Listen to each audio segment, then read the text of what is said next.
Okay, now we're ready to assess your eyes. I'm going to look at your external structures first, and I'm going to inspect your eyebrows and your eyelashes for symmetry. Then I'll move to your internal structures, and I'll look at your sclera for your color, and it's nice and white. There's not any jaundice or yellowing. I can pull down on your eyelids and look in the conjunctiva for your color, and it's nice and pink. It's not pale.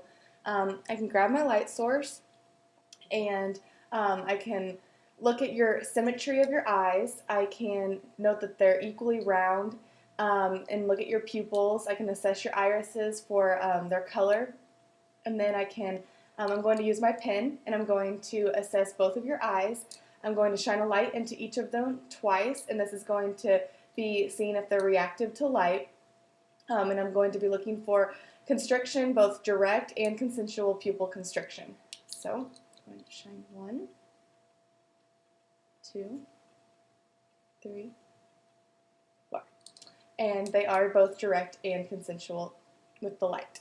Then I'm going to check your peripheral vision. I'm using the confrontation testing. I'm going to put my hands at the side of your face, and you can just tell me when you see my hands. No. Okay? And then while you're doing this, just be sure you're looking directly at my nose. And I'm going to move my hands to assess her superior and posterior views. No. Okay? No. Okay, so her peripheral view is intact. Then I can move on to the 6 cardinal views of gaze. I'm going to ask you to keep your head still and to follow my finger as I move it.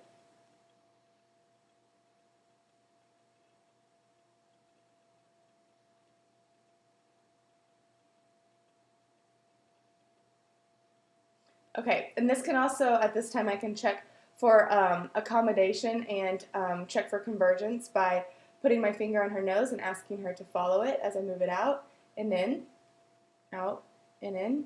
And her pupils are constricting with near effort. I can also, at this time, do a Snellen test, and I'm just going to verbalize how we would do that. We would have you stand 20 feet away from a chart, and the chart has letters with different lines on it. And I would ask you to start with the biggest letter on the top and work your way down all the way to the bottom. And once you miss 3 letters on the line, your vision in that one eye is the previous line, and then we would switch and cover the opposite eye, and you would do that with that eye, and then you would cover both eyes, or you would you would do both eyes at once, and that would help us know what your vision is. And then now I'm going to do your cover test. This is when I can alternate covering each eye and at a time, and I'm looking for the eye that turns away from the target. And again, I would do this 7 to 10 times, just assessing both eyes as I do.